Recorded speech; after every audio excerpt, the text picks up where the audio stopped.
Hello friends, and welcome to our special Earth Day episode of the Pine Mountain Sessions at Home. The warblers should be returning from their wintering ground soon, and the hope of spring is upon us. Our hope at KNLT is that we'll have the opportunity for guided hikes and in-person events later this summer and fall.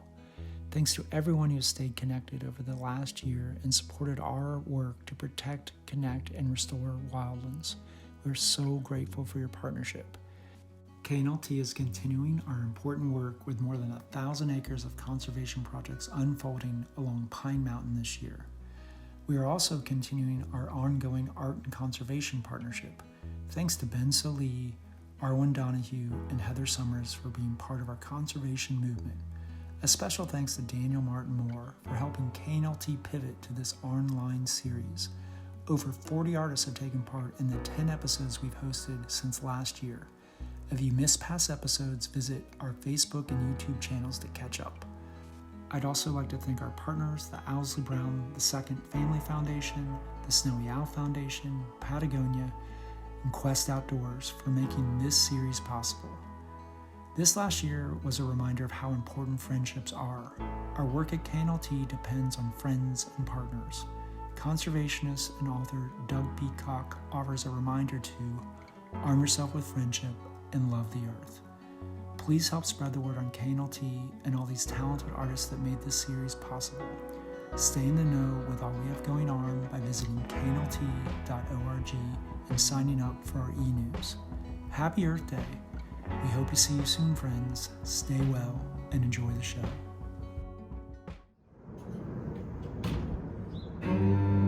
Hey y'all, Ben Sollee here on my porch in Louisville, Kentucky, playing a little fiddle tune I wrote called Built for This.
Troubles on my young, forgiving back.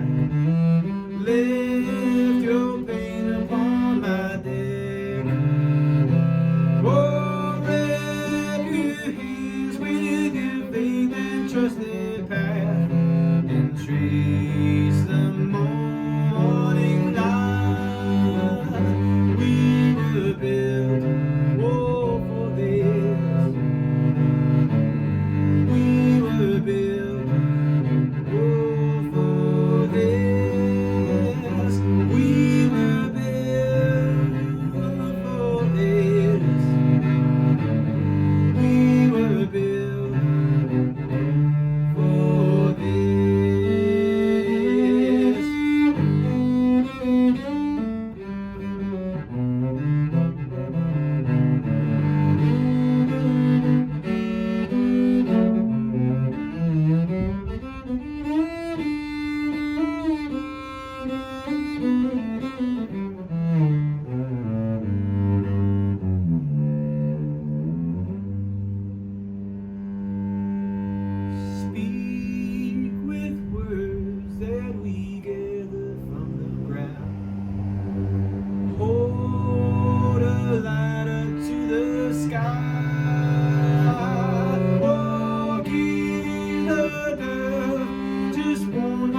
Peace, y'all.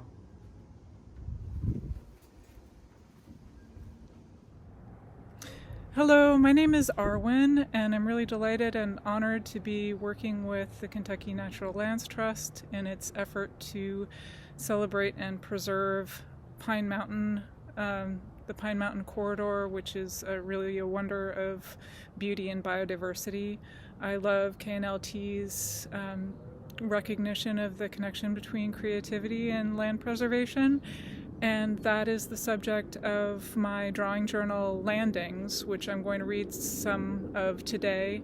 I started working on landings after 15 years of farming on a little piece of marginal land in central Kentucky. My husband and I had been direct marketing produce to local customers for all those years, and I decided I was going to start drawing our daily lives there.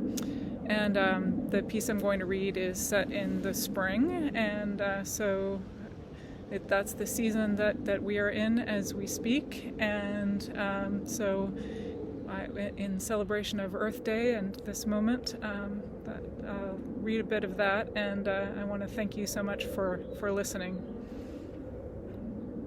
March 31st. While sowing peas, we hear the peepers singing from Pond Hill. We cover the furrows with a thin blanket of cold soil, then walk up to listen. The little frogs go silent as we draw near, and the pond fizzes with plops, as if some farmer had had enough of sowing peas and slung her last handful into the water. Once we settle in, the frogs tentatively start to peep again. Something strange soon starts to happen. The song worms its way into your ear and plays the instrument of your hearing. Peeps morph into percussive croaks, clicks, rasps, and taps, like Morse code. These sounds seem to be formed in the caverns of the inner ear and travel outward, tapping on the eardrum from behind. Meanwhile, the peeps keep seeping in until they merge into a song of one note, simmering with rhythmic variations.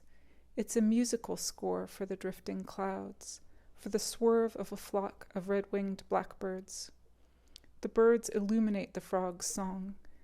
They are many, but they are one. Communication contracts to communion. April 2nd. It's finally warm enough to bring the stinky box of chicks out into the greenhouse.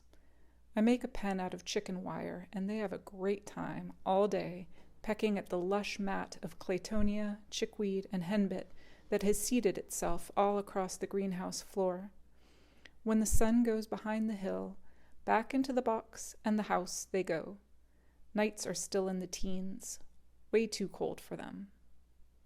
It's spring, which means that the greens wrap around your limbs and tether you to the earth and tighten their grip if you get distracted by mere ideas. But here I am, writing and drawing, while the seeds grow plump on all the early weeds in the flower beds, the herb garden, the strawberry patch. April 4th. All winter the woods are white, brown, and black with smudges of green. The year's first flowers open in March, tiny, tentative, black and white embellishments on the pattern of winter's fabric. Harbingers of spring, they're called. Symbols of spring, not spring itself. This evening, running in the woods, I see pale gold buds swelling on the spice bush, small spots where winter is torn. April 9th. The first gift of shit we ever received was from Mr. Oddie, who owned a service station we once frequented. It was our first April on the farm. We'd gone to church that morning with our neighbors. There, a guest speaker talked about the various Bibles his organization distributed to churches around the state. I hadn't been to church many times in my life, and I came home feeling deflated. Had I gotten so irritated by the parade of Bibles that I missed the deeper message? What was I doing with my life anyway?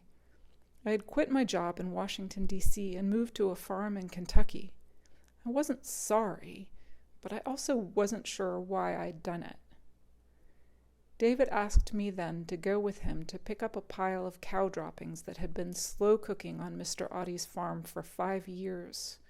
Later, as we pitched the shit onto our new garden plot, something in me opened, as if a key had slid into a lock and turned. Big Red, the 1978 Ford F-250 that came with the purchase of our farm, has hauled many tons of manure since then. Each load eases the questions of why and what next. This year's load came from a neighbor who was cleaning up an old cow barn, and it's aged to a fine fecundity. David and Phoebe spread forkfuls in the furrows, while I begin planting leeks. April 10th.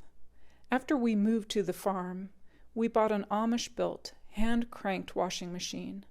I thought this purchase was insane.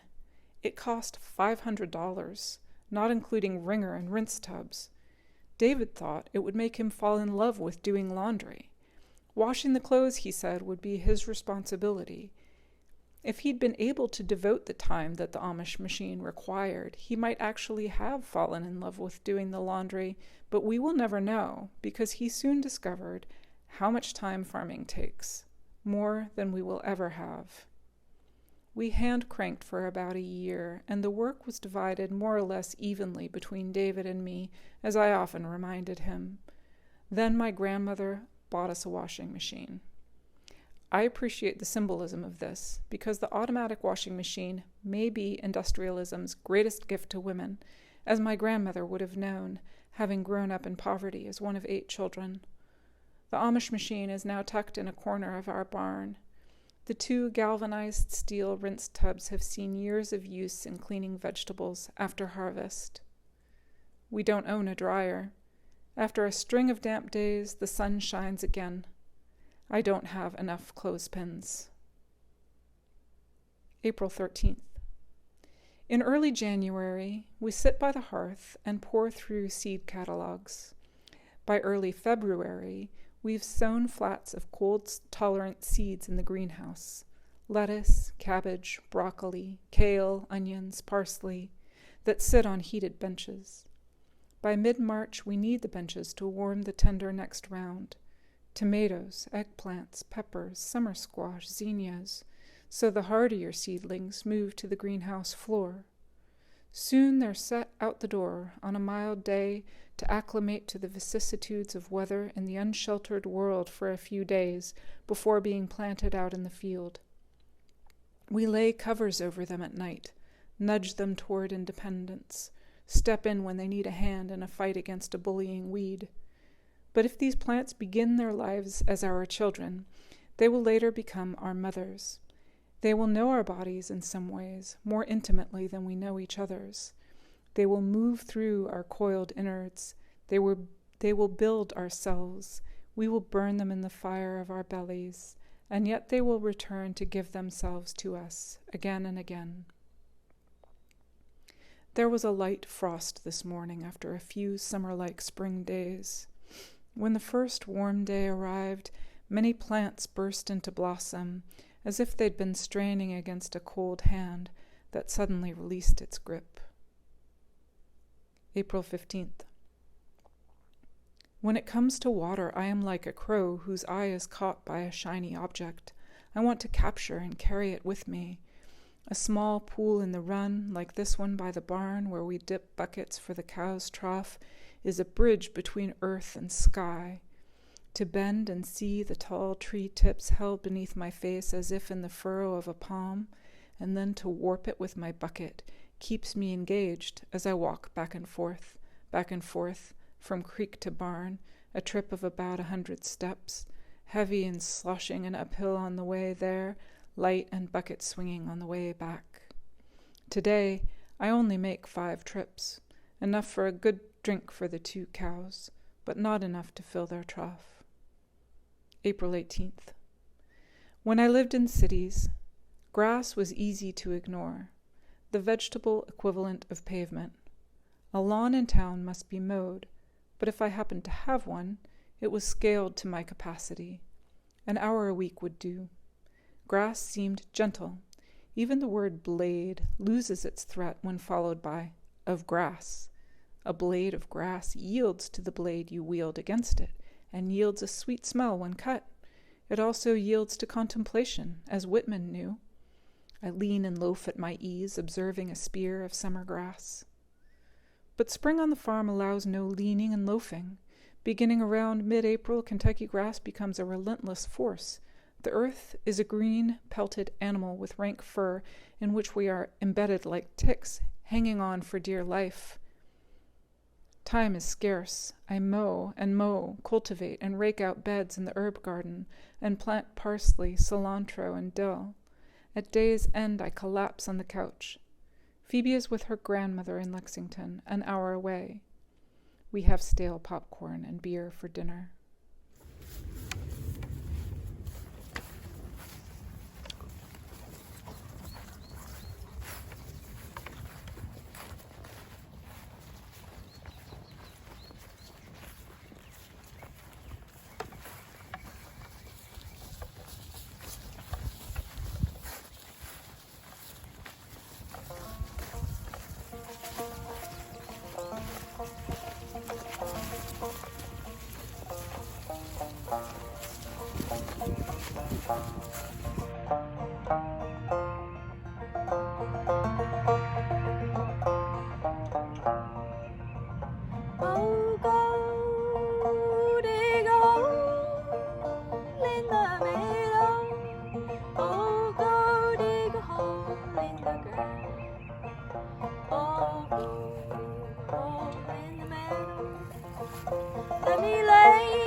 song I wrote last year.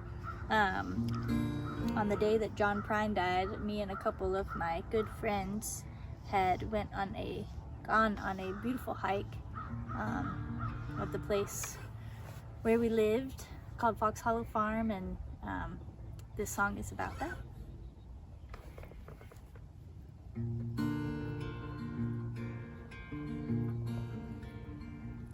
It's the 7th day of April in Kentucky. I've already gone swimming 3 times in the creek at the bottom of the valley. It's water so cold, today was so good, we swallowed it whole. The day went down easy, the moon caught its tide. The faces switched before me, a new driver for my ride. Pink sky behind me, pink moon ahead. If I weren't walking, well, I think I was dead.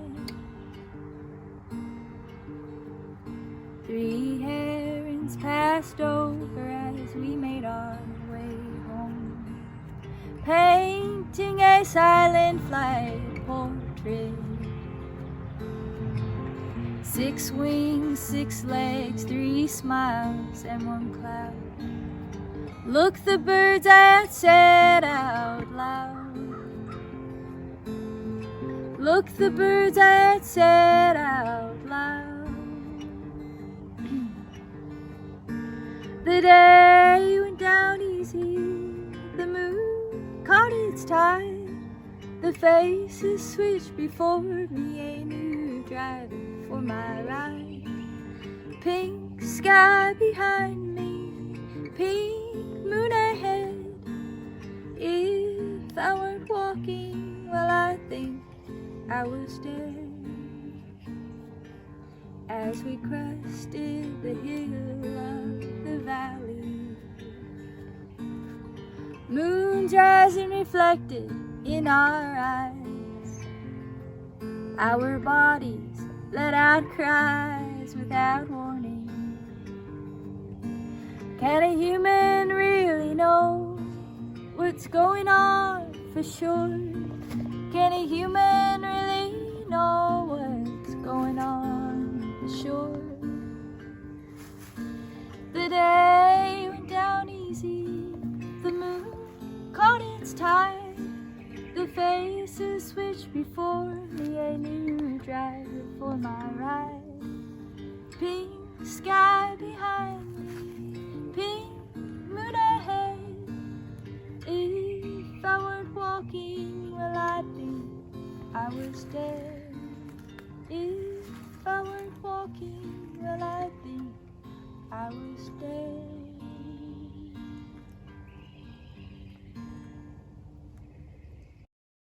Recording? Mm-hmm. Okay. Hi, everybody. I'm Heather Summers, and I'm happy to be here today to play 3 songs in celebration of Earth Day and all the work that KNLT does. Saving those precious, precious lands.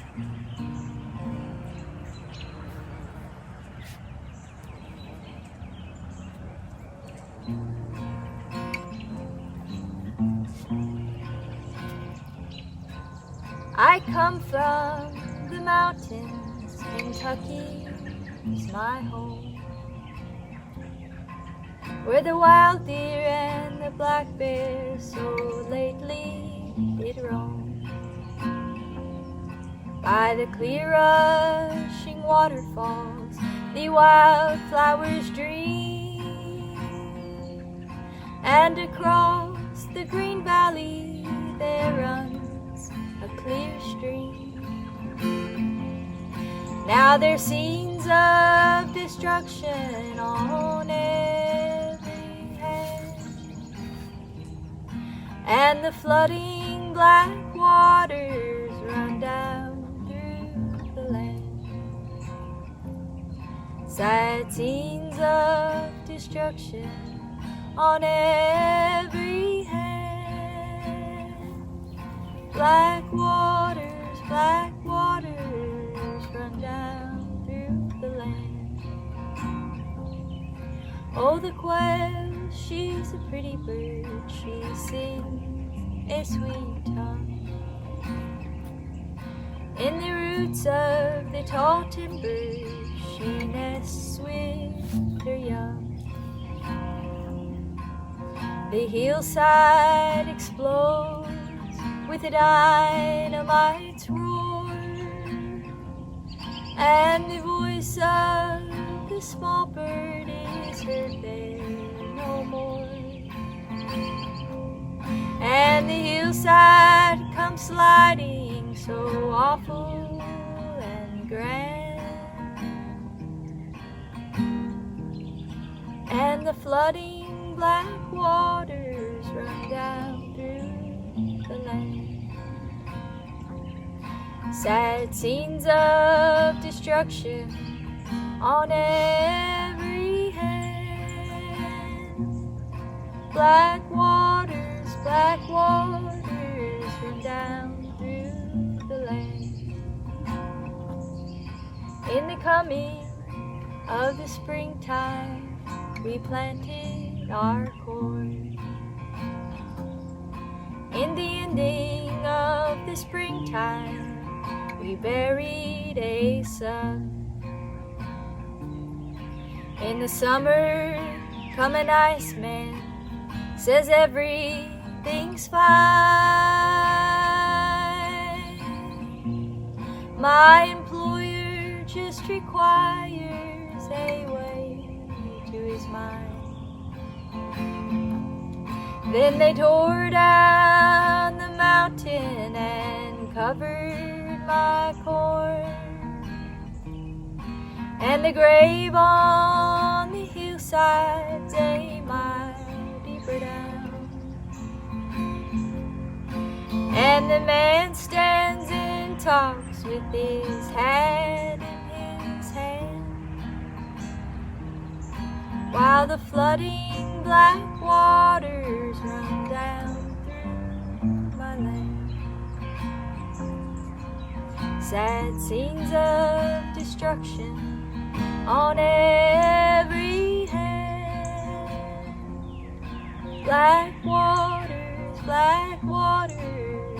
no more in my land.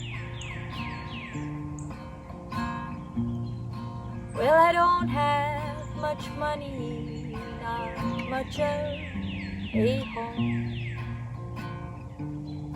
I own my own land, but my land's not my own. If I had 10 million, somewheres thereabouts, I'd buy Perry County and I'd run them all out, and sit down on the bank with my bait and my can,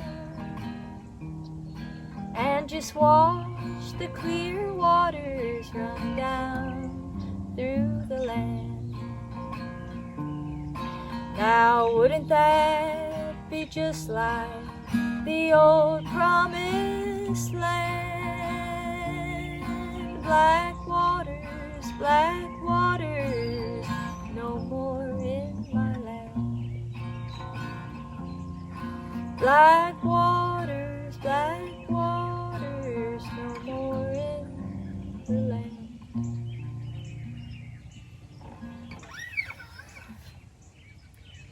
Thank you all for tuning in. Hope you have a lovely Earth Day.